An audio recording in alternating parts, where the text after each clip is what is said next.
Welcome back to my class. चलिए, last class में क्या किया था। लास्ट क्लास में हमने पढ़ा था about what is the right clue and what was the wrong clue. जब सारे साइंटिस्ट थे वो फोर्स के बारे जो इंफॉर्मेशन जानने की कोशिश कर रहे थे, तो उन्होंने क्या गलत क्लू पकड़ लिया था। राइट, उन्होंने सोचा कि हर एक ऑब्जेक्ट जिसके पास वेलोसिटी है उस पे जरूर कोई ना कोई फोर्स लग रहा होगा, जो कि एक रॉन्ग क्लू था। राइट, फिर बाद में हमें पता लगा कि वेलोसिटी होने के लिए जरूरी नहीं है कि फोर्स लग रहा हो। अगर कोई बॉडी कांस्टेंट वेलोसिटी से मूव कर रही है या हम कहें कि एक्सेलरेशन जीरो है, तो उस पर फोर्स नहीं लगता, नेट फोर्स उसके ऊपर होता है जीरो। राइट, सो ये कॉन्सेप्ट हमने देखा था। हमने टाइप्स ऑफ फोर्सेस देखे थे, जिसमें हमने कॉन्टैक्ट फोर्सेस देखे थे, उनके सारे एग्जांपल्स देख लिए थे, नॉन कॉन्टैक्ट फोर्सेस देखे थे। राइट, सो आज की क्लास में हम क्या स्टार्ट करने वाले हैं। फिर हमने इफेक्ट्स ऑफ फोर्स देखा था। आज की क्लास में हम देखने जा रहे हैं, we are starting from the natural states of a body. कब कहते हैं कि कोई बॉडी नेचुरल स्टेट में है? जब उस पे कोई भी एक्सटर्नल फोर्स नहीं लग रहा हो। क्लियर? तो अभी हम बोल सकते हैं कि बॉडी की बताओ कितनी नेचुरल स्टेट्स होती है, एक या दो? जल्दी से कमेंट करके बताओ। तो बॉडी की दो नेचुरल स्टेट्स होती हैं। राइट, एक जब वो बॉडी रेस्ट पे हो, राइट, तो उस पे नेट फोर्स जीरो लग रहा होता है, राइट, एफ नेट जीरो। और दूसरा जब वो यूनिफॉर्म वेलोसिटी से चल रही हो। अगर कोई बॉडी यूनिफॉर्म वेलोसिटी या मैं कहूं कांस्टेंट वेलोसिटी से मूव कर रही हो, तब भी हम देख चुके हैं कि उसके ऊपर नेट फोर्स जीरो होता है। इसलिए बॉडी की दो नेचुरल स्टेट्स होते हैं, एक रेस्ट वाला और एक यूनिफॉर्म वेलोसिटी वाला। ठीक है, समझ आ गया इतना? चलिए अब मूव ऑन करते हैं definition of force based on this, है ना। फोर्स को अभी हमने सिंपल डेफिनेशन में पहले डिफाइन किया था, that force is simply push और pull acting on an object. Right, अब हम फोर्स की एक नई डेफिनेशन दे सकते हैं। राइट, क्या हो सकती है वो डेफिनेशन? कि force is a physical cause that can change the state of motion और the dimensions of object. Right, देखो अगर किसी, हमने फर्स्ट लॉ ऑफ मोशन तो पढ़ा है, राइट, थोड़ा और देख लेंगे उसको अच्छे से डिटेल में। तो फोर्स क्या चीज है? जब भी फोर्स किसी चीज पे लगेगा तो उसका स्टेट बदल जाएगा, स्टेट ऑफ मोशन उसका चेंज हो जाएगा। अगर वो रेस्ट पे है तो वो हो सकता है मोशन में चले जाए, या अगर वो यूनिफॉर्म वेलोसिटी से मूव कर रहा था तो उसकी वेलोसिटी बदल सकती है। ठीक है, ये बातें समझ आई आप लोगों को? चलिए अब बात करते हैं फर्स्ट लॉ ऑफ मोशन की। Right, first law of motion actually हम लोग पहले ही समझ चुके हैं। याद है आपको जब मैंने आपको बताया था कि एक बॉडी जो कि रेस्ट पे है, तो ऑब्वियसली वो तो खैर रेस्ट पे ही रहेगी, क्योंकि उस पे फोर्स नहीं लग रहा है कोई भी, नेट फोर्स जीरो है, तो उसको एक्सेलरेट कैसे करेंगे। और एक और चीज हमने लास्ट क्लास में देखी थी कि अगर कोई ऑब्जेक्ट कांस्टेंट वेलोसिटी से चल रहा है तो उस पे नेट फोर्स जीरो होगा, ये देखा था हमने। या मैं दूसरे वर्ड्स में इसको बोल सकता हूं कि किसी ऑब्जेक्ट को कांस्टेंट वेलोसिटी में मूव करने के लिए किसी फोर्स की जरूरत नहीं होती है। समझ गए ये? तो फर्स्ट लॉ यही तो कहता है। फर्स्ट लॉ बोलता है, ये एक्चुअली फोर्स की डेफिनेशन है।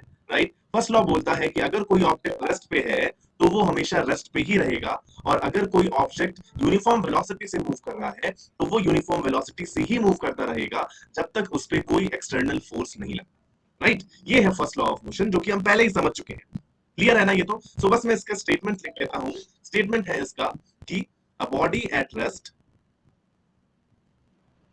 will continue to be at rest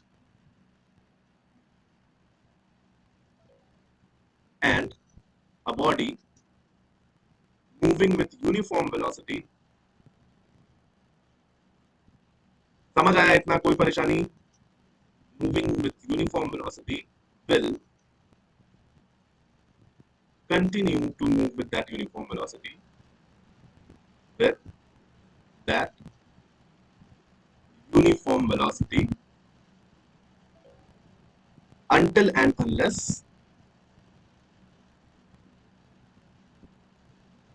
an external force is applied।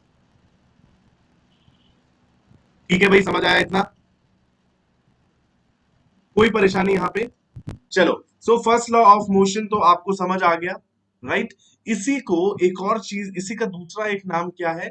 इसी को लॉ ऑफ इनर्शिया भी कहा जाता है। आपने सुना है ये law of inertia? First law of motion को ही हम लोग लॉ ऑफ इनर्शिया भी बोलते हैं। अब क्यों बोलते हैं हम लॉ ऑफ इनर्शिया? तो उससे पहले तो हमें ये देखना पड़ेगा कि इनर्शिया क्या होता है, right. So let's move on to the term inertia, right. तो देखो हर बॉडी की एक एक प्रॉपर्टी होती है। क्या होती है वो प्रॉपर्टी? वो प्रॉपर्टी होती है कि वो अपने स्टेट को नहीं बदलना चाहता, वो अपने स्टेट ऑफ किसी भी चीज की बदलना नहीं चाहता। जैसे फॉर एग्जाम्पल, जब आप सुबह सोते रहते हो, राइट, तो आप आराम से सो रहे हो, आपकी स्टेट क्या है? अभी आपकी स्टेट है स्टेट ऑफ स्लीप, राइट। तो आप सोते ही रहना चाहते हो, एटलीस्ट मैं तो सोता ही रहना चाहता हूं, अनलेस आपके एक्सटर्नल फोर्स मम्मी का ना लगे, ठीक है। सो सेम ये जो प्रॉपर्टी है जिससे आप चेंज को रेजिस्ट करते हो, यही प्रॉपर्टी कहलाती है inertia of a body, right. So inertia आपको समझ आया? The property of a body due to which it opposes the change in its state, या मैं बोल सकता हूं the property of a body due to which it tries to remain in the same state जिसमें वो है। Definition यहाँ पे लिखने की जरूरत है, लिख देता हूं। चलो बाकी बच्चे जो यहाँ पे अगर नोट्स भी बना रहे हैं तो उनके लिए डेफिनेशन भी लिखने की जरूरत है। तो यहाँ पे लिख देता हूं कि प्रॉपर्टी ऑफ अ बॉडी, तो बताओ इस सोते हुए लड़के के पास कौन सा इनर्शिया है? जल्दी से बताओ। Property of a body due to which it opposes change in its, जल्दी से कमेंट करके बताओ यार, इस सोते हुए बंदे के पास, ये जो लड़का है, इसके पास कौन सा इनर्शिया होगा? ये अपनी स्लीप वाली स्टेट को बचाने की कोशिश कर रहा है, उसी में रहने की कोशिश कर रहा है, तो इसके पास होगा इनर्शिया ऑफ स्लीप। कोई परेशानी इसमें कि इसके पास इनर्शिया ऑफ स्लीप नहीं है? सबके पास होता है, राइट। सो ये तो हो गई आपकी इनर्शिया की डेफिनेशन, राइट। और फर्स्ट लॉ ऑफ मोशन भी तो यही बोलता है कि कोई चीज अगर रेस्ट पे है या यूनिफॉर्म वेलोसिटी से मूव कर रही है, तो वो चाहेगी कि वो उसी चीज पे रहे, मतलब वो रेस्ट पे ही रहे या वो यूनिफॉर्म वेलोसिटी से ही मूव करते रहे, unless an external force is applied over it, है ना। इसीलिए इसको लॉ ऑफ इनर्शिया भी कहा जाता है। समझ आया इतना? तो चलो अब इनर्शिया का क्लासिफिकेशन देख लेते हैं। आपको फिजिक्स में तीन टाइप के इनर्शिया पढ़ने हैं, राइट। पहला है inertia of rest, right. Inertia of rest की डेफिनेशन, अगर आप इनर्शिया की डेफिनेशन समझ चुके हो तो आप खुद से लिख सकते हो। क्या होगा इनर्शिया ऑफ रेस्ट? बॉडी की वो प्रॉपर्टी जिसकी वजह से वो रेस्ट में रहना चाहे, अगर वो रेस्ट में है तो रेस्ट में रहना चाहेगा, राइट। सो ये भी लिख देता हूं हल्का सा मैं शॉर्ट में, property of a body due to which it tries to stay in state of rest, ठीक है, स्टेट ऑफ रेस्ट। या इसको आप क्या बोल सकते हो कि property of a body due to which it opposes the change in state of rest. दोनों सेम ही मतलब हुए। क्लियर हुआ या नहीं हुआ जल्दी से मुझे बताओ, है ना। सो ये इनर्शिया ऑफ रेस्ट हो गया। इसके बहुत सारे एग्जांपल्स आपको देखने को मिलते हैं। जैसे आपने बचपन में ये वाला काम किया होगा कि आपके पास कोई सपोज ग्लास है या कोई भी कंटेनर है, उसके ऊपर क्या करते हो आप, एक कोई कोई भी चीज रख देते हो। जैसे पेपर रख दिया आपने, जैसे इसने रखा हुआ है, पेपर के ऊपर आपने रखा कॉइन, फिर आपने क्या किया, आपने जल्दी से पेपर को फ्लिक किया तो कॉइन सीधा नीचे गिरता है। क्यों गिरता है भाई? तो इसके पीछे का रीजन है कि देखो, कॉइन जो है वो इनिशियली रेस्ट पे है, right. Coin is coin was initially at rest. जैसे ही आपने वो पेपर फ्लिक किया, कॉइन क्या चाहेगा? कॉइन चाहेगा कि वो रेस्ट में ही रहे, इसीलिए जैसे ही पेपर हटता है कॉइन रेस्ट पे रहता है और वो ऑब्वियसली नीचे गिर जाता है क्योंकि पेपर हट चुका है। तो ये एक उसका एग्जाम्पल हो गया। इसके और एग्जाम्पल्स देखो। जैसे आपको ये एग्जाम्पल दिख रहा होगा कि आप जब इस तरीके से पेड़ हिलाते हो, राइट। सो अगर पेड़ के ऊपर आपको ये एप्पल्स दिख रहे हैं, एप्पल्स ही है ना, आई गेस एप्पल ही होने चाहिए, दूर से तो एप्पल्स ही दिख रहे हैं, राइट। तो आप जब पेड़ हिलाओगे तो ये जो फ्रूट्स होते हैं जो पेड़ पे टंगे हुए रहते हैं वो क्या होते हैं? वो नीचे गिर जाते हैं। क्यों होता है भाई ऐसा? तो देखो, फ्रूट्स जो हैं वो रेस्ट पे हैं, राइट। तो वो क्या चाहेंगे, उनके पास इनर्शिया ऑफ रेस्ट है, वो रेस्ट पे रहना चाहेंगे। लेकिन आपने क्या किया, आपने शैतानी की, आपने पेड़ ऐसे ऐसे हिला दिया, जिसकी वजह से यहाँ पे मैं आप हल्का सा डायग्राम बनाता हूँ। जैसे मान लो ये उसकी टहनी है, राइट, और ये एक फ्रूट ऐसे लटका हुआ है, ठीक है, ये ब्रांच है, राइट, और ये कोई सा फ्रूट यहाँ पे लटका हुआ है, ठीक। तो जैसे ही आपने इसको हिलाया, तो ये जो फ्रूट है वो चाहेगा कि रेस्ट पे रहे, उसी पोजीशन पे रहे, राइट। तो ये तो यहीं पे रह जाएगा। लेकिन आपने क्या किया, आपने ये ब्रांच हिला दी, ब्रांच पहुंच गई आपकी इधर, तो ऑब्वियसली ये डिटैच हो जाएगा यहाँ पे, है ना, इसका अटैचमेंट जो है वो खत्म हो जाएगा, इसीलिए ये क्या होगा, फ्रूट नीचे गिर जाएगा। सो ये भी इनर्शिया ऑफ रेस्ट का ही एग्जाम्पल है। कोई परेशानी इसमें, है ना। सिमिलरली ये देखो, ये लोग क्या कर रहे हैं, ये नीचे 4-5 लोग खड़े थे, और एक वो क्या लाए, वो अपने पास एक कारपेट लेके आए, राइट। ये सभी लोग करते हैं घर में, बहुत बार बेडशीट्स के साथ किया जाता है, बहुत सारी चीजों के साथ किया जाता है ना, नहीं तो डोर मैट होता है, आप उसमें करके देखो। इन लोगों ने क्या किया, इन्होंने कारपेट लिया और कारपेट को ऐसे जोर जोर से हिलाया, तो देखो कितने सारे डस्ट, कितना डस्ट निकल रहा है उससे। क्यों निकल रहा है ये डस्ट, किस प्रॉपर्टी की वजह से, ये भी हो रहा है इनर्शिया ऑफ रेस्ट की वजह से ही। क्यों, क्योंकि डस्ट पार्टिकल्स रेस्ट पे थे, तो डस्ट पार्टिकल्स रेस्ट पे रहना चाहेंगे क्योंकि उनके पास इनर्शिया ऑफ रेस्ट है, राइट। अब आपने कारपेट हिला दिया, कारपेट तो हिल गया, लेकिन डस्ट पार्टिकल्स चाहेंगे कि वो उसी पोजीशन पे रहे, लेकिन कारपेट हट जाएगा, तो क्या होगा, डस्ट पार्टिकल कारपेट से अलग हो जाएंगे। तो यहाँ पे तो खैर बहुत ही ज्यादा डस्ट था इसमें, लेकिन आई होप हमारे घरों में जो चीजें हैं उनमें इतना डस्ट नहीं रहता है। समझ आया ये। तो ये वाला एग्जांपल भी क्लियर हुआ, ये भी है आपका इनर्शिया ऑफ रेस्ट का एग्जांपल, ठीक है। और एग्जांपल्स देखते हैं इनर्शिया ऑफ रेस्ट के। ये वाला एग्जांपल देखो, क्या होता है, आप बस में खड़े हो, बिल्कुल चिल मार के बस में खड़े हो, आप अपना मोबाइल फोन यूज कर रहे हो, आपने कुछ सपोर्ट नहीं ले रखा है ना, और अचानक से क्या हुआ, अचानक से बस आगे चल दी, तो क्या होता है, आप पीछे की तरफ गिर जाओगे, गिरोगे कि नहीं गिरोगे। जैसे ये देखो, ये बंदा है, ये लड़का खड़ा है यहाँ पे, और इसने मोबाइल फोन यूज कर रहा है ये, और ये कोई भी सपोर्ट नहीं ले रखा है इसने। जैसे ही बस अचानक से आगे चलेगी, वैसे ही ये बंदा पीछे गिर जाएगा। ये भी इनर्शिया ऑफ रेस्ट की वजह से होता है। इसको थोड़ा अच्छे से आप डायग्राम से समझिए, मैं समझाने की कोशिश करता हूं कि इसको आप किस तरीके से अच्छे से विजुअलाइज कर सकते हैं। तो मान लो मैं यहाँ पे एक लड़का बनाता हूँ, ये है यहाँ पे, इस तरीके से बना दिया मैंने। अरे यार, इसके पैर थोड़े अच्छे नहीं बने, फिर से बनाता हूँ। तो ये लड़का है इस तरीके से, जो कि खड़ा है बस में, बस रुकी हुई है, ठीक है। तो ये मैंने बना दिया बस का सरफेस, ठीक है भाई। चलो, अब क्या हो रहा है सीन, अचानक से बस चल जाती है, अचानक से बस का ड्राइवर ने क्या किया, एक्सेलरेट कर दिया। उसकी वजह से क्या होगा, जो सरफेस है वो आगे की डायरेक्शन में मूव करेगा, राइट। सो सरफेस के साथ जो उसकी फीट है, जो इस बंदे के पैर हैं, वो भी आगे की डायरेक्शन में चले जाएंगे, क्योंकि वो सरफेस के कांटेक्ट में है, राइट। लेकिन उसकी बॉडी पे तो कोई फोर्स नहीं लग रहा है, राइट। तो उसकी बॉडी किस स्टेट में थी, उसकी बॉडी थी रेस्ट में।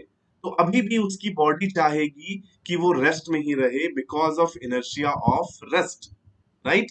तो होगा क्या फाइनली, जो उसके पैर हैं वो तो आगे चले जाएंगे बस की फ्लोर के साथ, तो उसके पैर कुछ ऐसे हो जाएंगे, राइट, ये वाले, और उसकी बॉडी वहीं की वहीं रह जाएगी। तो फाइनल रिजल्ट क्या होगा, देखो क्या दिख रहा है आपको, फाइनली ये बंदा बेचारा पीछे की तरफ गिर जाएगा, इसका सर्वर ना फूटे तो ही अच्छा है। क्लियर हुआ या नहीं हुआ। अच्छा, ये सैड हो जाएगा ना, तो इसको सैड बना देता हूँ, गिरने के बाद तो सैड ही हो जाएगा। अभी क्लियर हुआ या नहीं हुआ ये वाला एग्जाम्पल, कि आप अगर बस में खड़े हो, बस अचानक से चल दे, तो आप पीछे की डायरेक्शन में क्यों गिरते हो। समझ आया कि नहीं आया, जल्दी से बताओ। This happens because of inertia of rest. ठीक है, ये क्लियर हो गया। सर बस नहीं है, ये बस के अंदर है, ठीक है, बस नहीं है, ये बस के मैंने पहिए बना दिए, और ये बस के अंदर का सीन है, पूरी बस नहीं बनाई मैंने, ठीक है। चलो, और यहाँ पे एग्जांपल देखो, ये आ गया आपका इनर्शिया ऑफ मोशन, ठीक है। इनर्शिया ऑफ मोशन क्या होगा, same definition. Inertia of motion होगा property of a body due to which it tries to stay in state of motion. अगर वो मोशन में है तो वो मोशन में ही रहने की कोशिश करेगा। राइट, ये डेफिनेशन भी यहां पे मैं लिख दूं, property of a body, light चली गई, property of a body due to which it tries to stay in state of motion। ठीक है, तो देखो इसकी वजह से क्या हो रहा है, ये टेस्ट ट्यूब बेचारा, देखो टेस्ट ट्यूब फूट गया। क्यों फूट गया टेस्ट ट्यूब? देखो टेस्ट ट्यूब इनिशियली मोशन में था, राइट। ये स्केटबोर्ड पे मस्ती में जा रहा था, स्केटबोर्ड टकराई पत्थर से, तो स्केटबोर्ड तो रुक गई, लेकिन इसकी बॉडी पे कोई फोर्स नहीं लगा था एक्सटर्नल। तो क्या हुआ, इसकी बॉडी मोशन में थी, तो अब ये चाहेगी कि मोशन में ही रहे, और इसीलिए वो आगे की तरफ चला गया और नीचे जाके फूट गया बेचारा। समझ आया ये इस केस में क्यों हुआ ये हुआ इनर्शिया ऑफ मोशन की वजह से। राइट, क्लियर है कि नहीं है भाई, जल्दी से बताओ। ये हो रहा है इनर्शिया ऑफ मोशन की वजह से।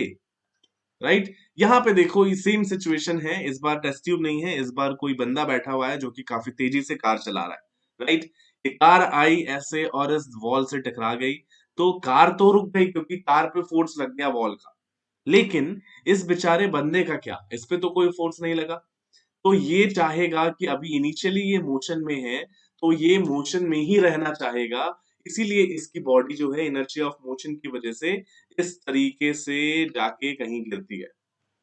समझ आया? ये मेरे साथ भी हुआ था, जब मैं 11th क्लास में था तो मेरे साथ भी हुआ था। मैं ऐसे बाइक चला रहा था और बाइक चलाते चलाते दूसरी स्कूटर ऐसे आ गया, नया नया बाइक चलाना सीख रहा था मैं, और स्कूटर से टकरा के मैं ऐसे घूमता घूमता जमीन पे गिरा, फिर से एक बार बाउंस बैक करके फिर एक बार रोल किया और फिर से गिरा, लेकिन किस्मत से मुझे चोट नहीं लगी थी। चलो, सो समझ आ गया इनर्शिया ऑफ मोशन।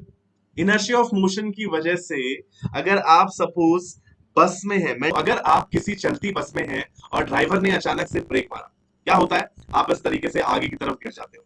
हम आगे की डायरेक्शन में क्यों गिरते हैं, अगर हमारा ड्राइवर अचानक से ब्रेक मारे, राइट। तो उसका रीजन देखते हैं, ये भी इनर्शिया ऑफ मोशन की वजह से होता है। समझने के लिए थोड़ा और विजुअलाइज करने के लिए मैं फिर से एक डायग्राम बनाता हूँ। ये लड़का है, राइट, इस तरीके से खड़ा है बस में, ये इसके हाथ है, ओके, ये मैंने बस की सरफेस बना दी। चलो, सो बस अभी जो है वो मूव कर रही है, मान लो इस डायरेक्शन में विद द वेलोसिटी ऑफ, ठीक है, और अचानक से क्या हुआ, बस के ड्राइवर ने मारे ब्रेक। ठीक, तो ब्रेक मारने की वजह से क्या होगा, जो सरफेस है, ये जो नीचे वाला सरफेस है जिसपे ये बंदा खड़ा है, सरफेस तो रेस्ट पे आ जाएगा, राइट। तो सरफेस रेस्ट पे आ गया, लेकिन इसकी बॉडी तो मोशन में थी पूरी, और इसकी बॉडी पे कोई फोर्स नहीं लगा, तो इसकी जो अपर बॉडी है, ये वाला जो पूरा पोर्शन है, ये मोशन में था।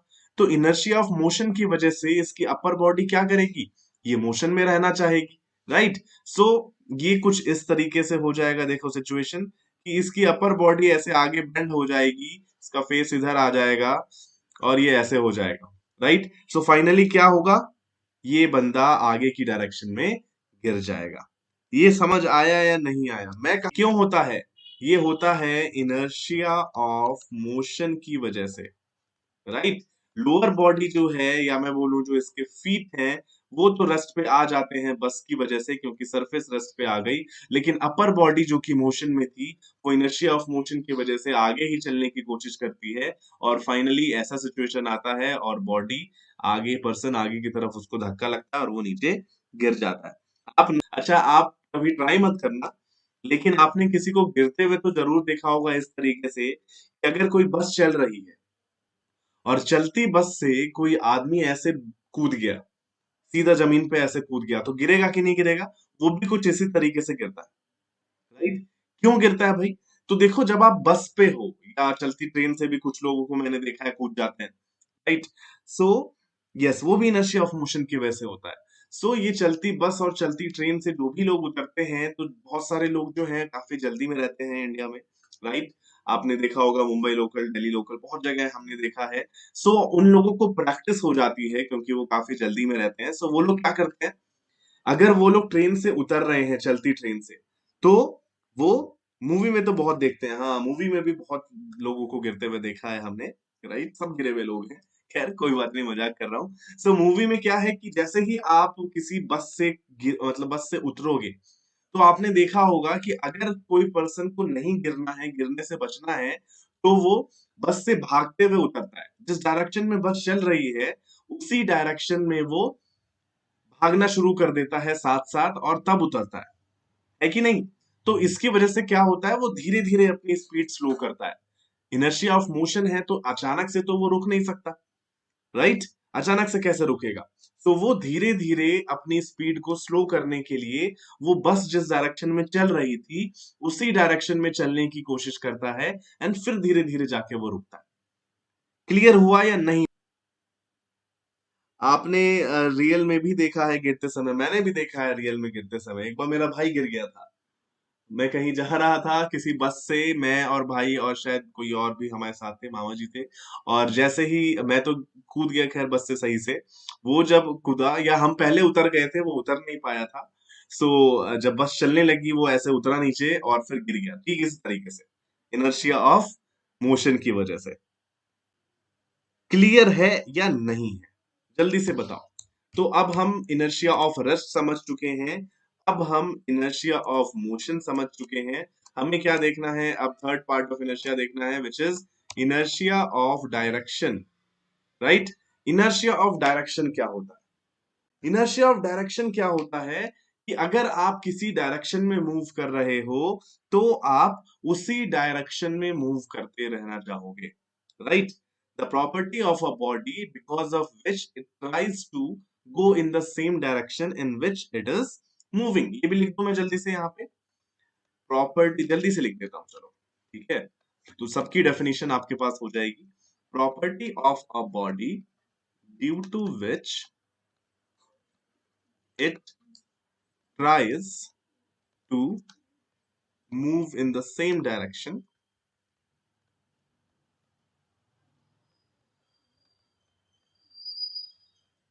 in which it was moving। ठीक है, अब इसके भी एग्जांपल्स देख लेते हैं, तो आपको ये तीनों टाइप्स के इनर्शिया अच्छे से समझ आ जाएंगे, राइट? फर्स्ट एग्जांपल देखो, tangential movement of an untied stone. Suppose आप खड़े हो, आपके मन में आया कि आपने क्या किया, एक पत्थर लिया और आपको उसको रस्सी से बांध दिया और आप इस तरीके से घुमाने लगे, राइट? शक्तिमान शक्तिमान खेल रहे हो और आप इस तरीके से घुमाने लगे, तो क्या होगा? सपोज एक इंस्टेंट, किसी पार्टिकुलर इंस्टेंट पे क्या हुआ, ये रस्सी टूट गई, ये जो धागा आपने लिया वो टूट गया।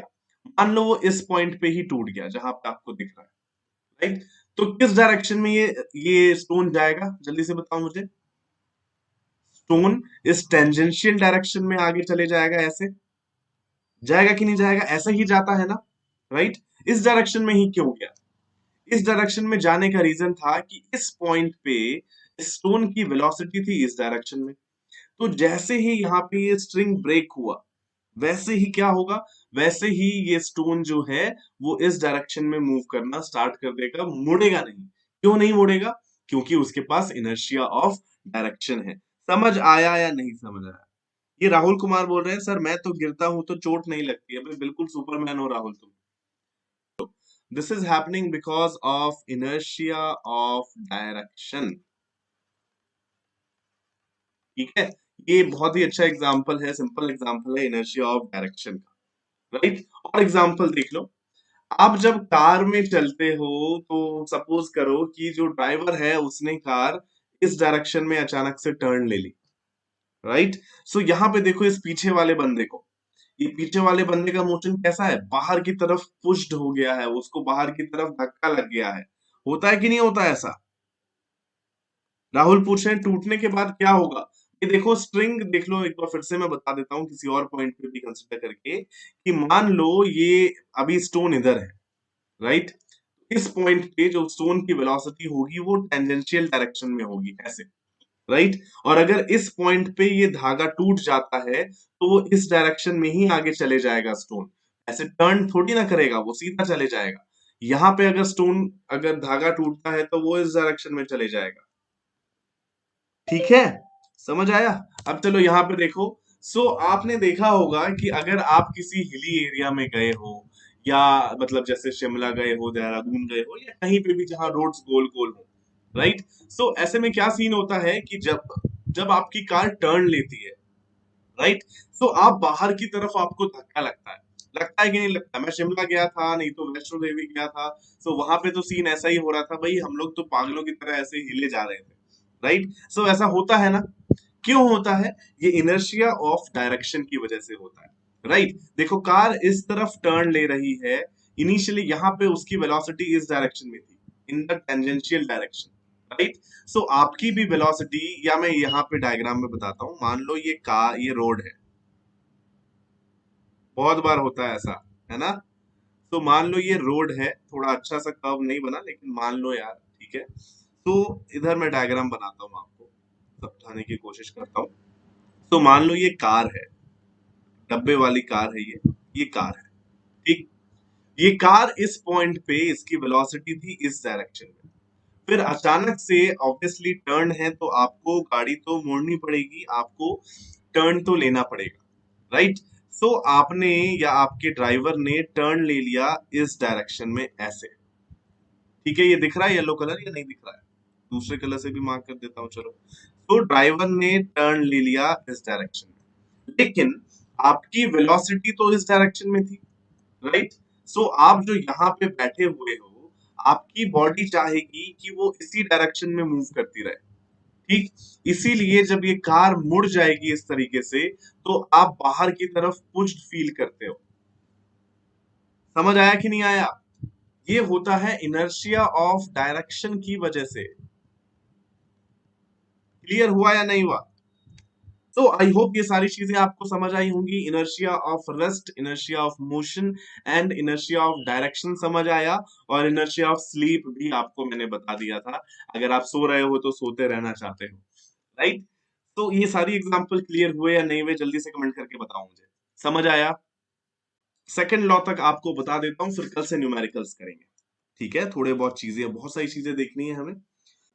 चलिए अब देखते हैं इनर्शिया और मास का रिलेशन, ठीक है। इनर्शिया एंड मास का क्या रिलेशन है, देखो।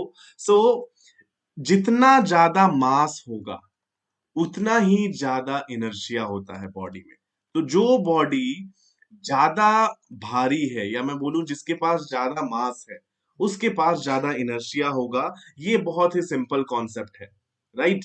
जैसे मैं स्लीप वाला एग्जांपल मैंने दिया था आपको, इनर्शिया ऑफ स्लीप।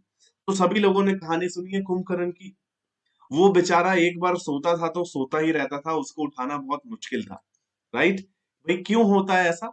तो कुंभकर्ण, में ऐसे मजाक मजाक कर रहा हूं, लेकिन आप समझ जाओ थोड़ा सा।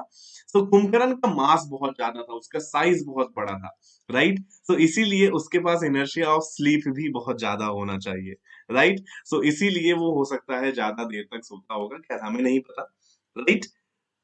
चलिए, ठीक है। और एग्जांपल्स देखो भाई, एक छोटा सा ऑब्जेक्ट है, मान लो 1 किलो का सरफेस पे रखा हुआ है, राइट। और एक दूसरा बड़ा सा ऑब्जेक्ट है 10 kg का, ये भी सरफेस पे रखा हुआ है। बताओ किसको मूव करना आसान होगा? किसको मूव करना आसान होगा? 10 kg वाले को मूव करना मुश्किल होगा, 1 kg वाले को मूव करना आसान होगा, राइट। क्यों? क्योंकि 10 kg वाले पे इनर्शिया ऑफ रेस्ट ज्यादा है, उसका इनर्शिया ज्यादा है।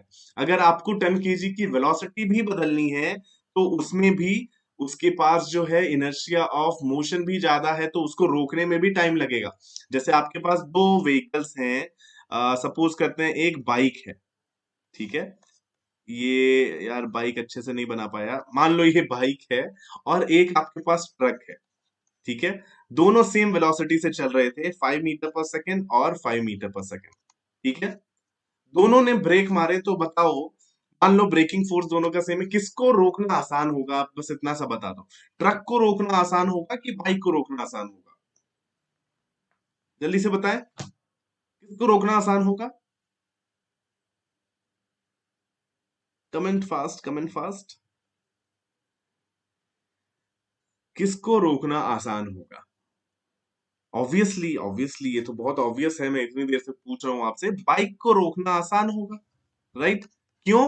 क्योंकि बाइक के पास मास कम है, या मैं बोलूं बाइक के पास इनर्शिया कम है, राइट। इनर्शिया ऑफ मोशन दोनों के पास है, लेकिन बाइक के पास इनर्शिया ऑफ मोशन कम होगा, इसीलिए बाइक को रोकना आसान होगा। यस, इनर्शिया और मास का रिलेशन समझ आया।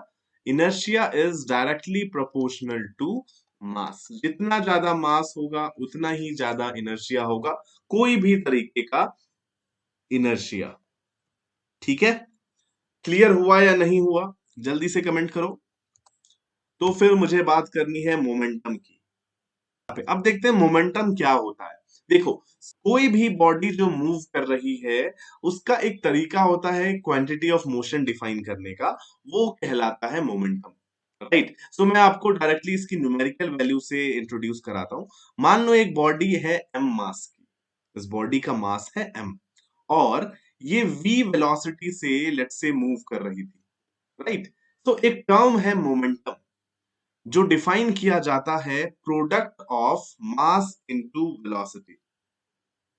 हाँ बिल्कुल, बाइक का मास कम है इसलिए उसको रोकना आसान था। Right, so momentum is equal to mass into velocity. Momentum को डिफाइन किया जाता है, डिनोट किया जाता है p से, लेटर p से, और ये होता है मास इनटू वेलोसिटी के इक्वल। अब देखो वेलोसिटी क्या है, एक वेक्टर क्वांटिटी है। राइट, वेलोसिटी के पास डायरेक्शन होता है ना, तो velocity is a vector quantity, तो इसीलिए मोमेंटम भी एक वेक्टर क्वांटिटी हो जाता है। राइट, और मोमेंटम का डायरेक्शन वेलोसिटी के डायरेक्शन के सेम होता है, तो मैं यहां पे लिख देता हूं कि momentum is a vector quantity and it is having the same direction as that of velocity. जो भी वेलोसिटी की डायरेक्शन है वही मोमेंटम की भी डायरेक्शन होगी। कुछ एग्जांपल्स करेंगे तो आपको और समझ आ जाएगा। अभी तक सब समझ आया? तो P vector has same direction as that of velocity। ठीक है, एंड यूनिट्स की भी बात कर रहे हैं क्योंकि यहाँ बहुत ही इजी यूनिट है। ऐसा यूनिट की बात करूं तो देखो, किसी भी चीज की आपको यूनिट देखनी है तो कैसे करेंगे, मास इनटू वेलोसिटी होता है। मास की यूनिट क्या है, केजी, एसआई यूनिट, और वेलोसिटी की एसआई यूनिट है मीटर पर सेकंड। यहाँ पे इन दोनों का मल्टीप्लाई हो रहा है तो यूनिट हो जाएगा इसका केजी मीटर पर सेकंड। ठीक है, ये हो गई इसकी एसआई यूनिट। सबको समझ आया मोमेंटम क्या होता है, उसका फॉर्मूला क्या होता है, उसकी डायरेक्शन क्या होती है? किसी को कोई डाउट है इसमें मोमेंटम वाले टॉपिक पे, जल्दी से बताओ। एंड वीडियो अच्छा लग रहा है ऑब्वियसली आपको, तो आप क्या करोगे, चैनल को सब्सक्राइब नहीं किया है तो कर लेना, और अपने फ्रेंड्स के साथ शेयर करो, जिससे इस क्लास में बहुत सारे बच्चे आए और पढ़ने में और मजा आए। चलो ठीक है, सो मोमेंटम पे एक सिंपल सा क्वेश्चन करते हैं पहले। तो यहाँ पे देखो, एक सिंपल सा एग्जांपल देता हूँ मोमेंटम का, एक क्वेश्चन करेंगे। देन विल अपने डाउट्स यहाँ पे नीचे लिख सकते हैं, एंड बिल्कुल बिल्कुल लाइक करो, सब्सक्राइब करो, शेयर करो, जैसे सारे यूट्यूबर्स बोलते हैं ना, मैं भी बोल रहा हूँ भाई। ठीक है, तो चलो यहाँ पे देखो क्वेश्चन, पहले क्वेश्चन समझ लो ये वाला, कि एक बॉल है, मान लो यहाँ पे आपको दिख रही है, जिसका मास है m, और ये v वेलोसिटी से इस वॉल पे इस परपेंडिकुलर डायरेक्शन में स्ट्राइक करती है। ठीक, स्ट्राइक करने के बाद क्या होता है, ये वॉल से टकरा के रीबाउंड कर जाती है विद द सेम वेलोसिटी। तो ये बॉल मैंने फिर से बनाई, और ये टकराने के बाद v वेलोसिटी से वापस रिबाउंड कर गई। फ्रेंड्स के साथ भी शेयर करना, आपके ऑब्वियसली फ्रेंड्स होंगे आपकी क्लास में। राइट, सो सभी लोग यहाँ पे रहेंगे तो कितना मजा आएगा, है ना? तो इसलिए अपने फ्रेंड्स के साथ भी शेयर करो, सबको साथ में पढ़ना चाहिए। वो मोदी जी कहते हैं ना, सबका साथ सबका विकास। तो विकास का तो पता नहीं, लेकिन सबकी पढ़ाई हो सकती है यहाँ पे। ओके, शेयर भी कर दिए sir, very nice, thank you so much. चलो अब यहाँ पे देखो, हमसे पूछा जा रहा है कि यहाँ पे चेंज इन मोमेंटम कितना हो रहा है। राइट, सो देखो मोमेंटम एक वेक्टर क्वांटिटी है, तो वेक्टर क्वांटिटी है तो आपको डायरेक्शन डिफाइन करना पड़ेगा। सो यहाँ पे ऐसा करता हूं, मैं ये वाली डायरेक्शन पॉजिटिव ले लेता हूं, और ये वाली डायरेक्शन नेगेटिव ले लेता हूं। ठीक है, आपकी मर्जी है, आप कोई भी डायरेक्शन पॉजिटिव और कोई भी डायरेक्शन नेगेटिव ले सकते हो। तो बताओ चेंज इन मोमेंटम कितना हो रहा होगा, कोई बता सकता है जल्दी से मुझे? या पहला क्वेश्चन मेरा ही देख लो यहाँ पे। देखो, इनिशियल मोमेंटम जो बॉल का है वो कितना है, मास इनटू वेलोसिटी। वेलोसिटी v है, मास m है, और पॉजिटिव डायरेक्शन में है वेलोसिटी, तो मैंने लिख दिया mv। चलो ठीक है, देन फाइनल मोमेंटम कितना है, देखो मास m है, और वेलोसिटी है इसकी v, लेकिन डायरेक्शन है नेगेटिव डायरेक्शन में। ठीक, सो वेलोसिटी कितनी हो गई इसकी? Minus v। हुआ कि नहीं हुआ बताओ? तो इनिशियल मोमेंटम mv है, फाइनल मोमेंटम माइनस mv है, तो चेंज इन मोमेंटम कैसे निकालते हैं आप? मेरे से पढ़ने में बहुत मजा आ रहा है। ऑप्शंस चाहिए आंचल को? ऑप्शंस ले लो चलो। ऑप्शंस है, पहला 0, और दूसरा है 2mv, तीसरा है -2mv। तो ये जो ऑप्शंस है वो मेरे जो डायरेक्शंस मैंने जो लिए हैं उनके अकॉर्डिंग है। ठीक है, सो जल्दी से मुझे आंसर्स बता दो यहाँ पे। बाकी ये एनोटेशंस फालतू के मैं इरेज कर देता हूँ। चलो बताओ, कौन बता रहा है मुझे answers? Change in momentum, change का मतलब फाइनल माइनस इनिशियल, कुछ करना ही नहीं है यार अब। चेंज इन मोमेंटम, किसी भी चीज के चेंज को डेल्टा से डिनोट करते हैं। सो डेल्टा पी का मतलब हो गया final momentum minus initial momentum, right? अरे ऑप्शन बताओ भाई आंचल, ऑप्शन बताइए। अब तो हो गया सॉल्व, बस सामने पुट कर देना इसमें। देखो, फाइनल मोमेंटम है मेरा -mv, माइनस इनिशियल मोमेंटम है mv, तो -mv हो गया -2mv, सिंपल। सो इतना हो गया इसका चेंज इन मोमेंटम। यही आया आपका आंसर आंचल, को समझ आया ये या नहीं आया? ठीक है, क्लियर हुआ या नहीं हुआ बताओ जल्दी से।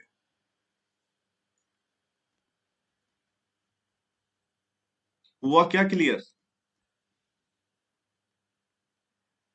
चलिए, सो आज की क्लास का टाइम तो खत्म हो गया है, लेकिन कल की क्लास के लिए एक होमवर्क आपको दे देता हूँ, राइट? वो होमवर्क आप लोग ट्राई करके आना, राइट? ये है, अच्छा बॉल ऐसे टकरा के ऐसे आई, वो मैंने आपको दिखाया ही नहीं। चलो ठीक है, ये होमवर्क है। देखो इस केस में क्या हो रहा है, इस केस में भी बॉल इस बॉल से टकराएगी, लेकिन किसी एंगल पे टकराएगी। देखो इस तरीके से टकरा रही है और ऐसे चली जा रही है, राइट?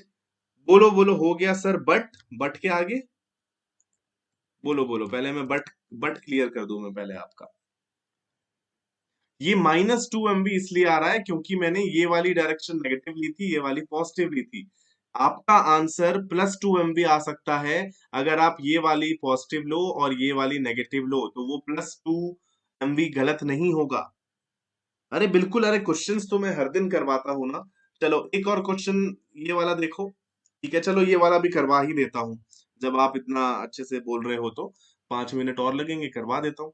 इस क्वेश्चन में क्या हो रहा है, देखो बॉल जो है वो इस तरीके से स्ट्राइक कर रही है एट सम एंगल थीटा, और वो थीटा ही एंगल पे चले जा रही है। तो मैं इस बॉल का थोड़ा डायग्राम आपको बताता हूँ। ये बॉल है, ठीक, वो इस तरीके से आई, राइट, और इस तरीके से चली गई। अरे यार ये थोड़ा अलग बना दिया मैंने, लेकिन इस बॉल को भूल जाओ, नीचे वाली बॉल को, राइट, उसको साइड में रख दो, मैंने डायग्राम बना दिया है। ठीक है, सो वो किसी एंगल थीटा पे टकरा रही है, और थीटा एंगल पे ही चली गई।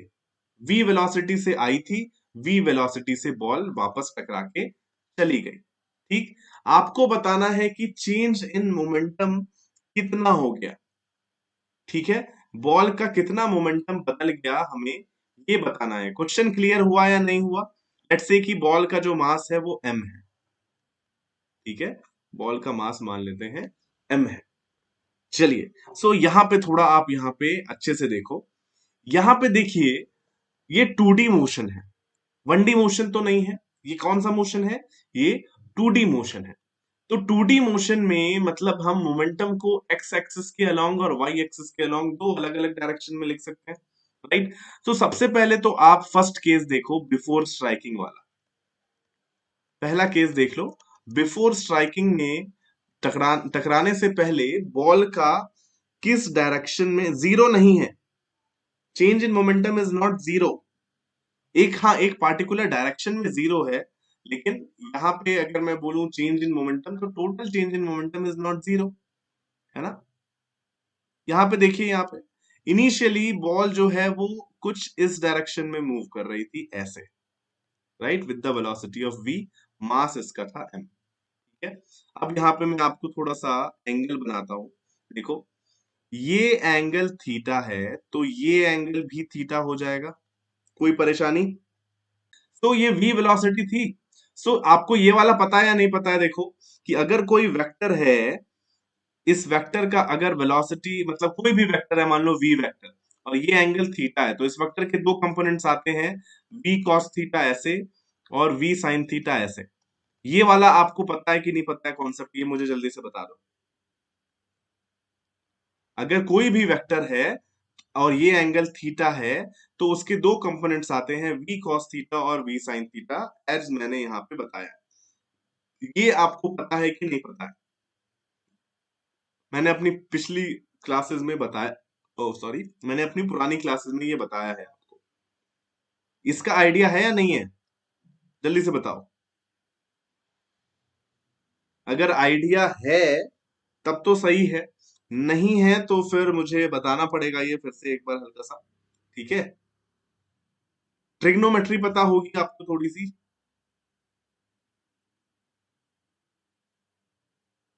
जल्दी से बताओ। मैंने नाइन्थ की और पीछे पैसे दिए, ट्रिग्नोमेट्री का तो यूज किया है मैंने, राइट? सो देखो, ये जो वेलोसिटी है उसको मैं दो पार्ट में तोड़ सकता हूँ। एक v cos थीटा, अरे नहीं पता है राहुल को, इस डायरेक्शन में, एंड एक v sin थीटा इस डायरेक्शन में। अच्छा, अगर आप लोगों को नहीं पता है तब तो मुझे बताना पड़ जाएगा, ठीक है?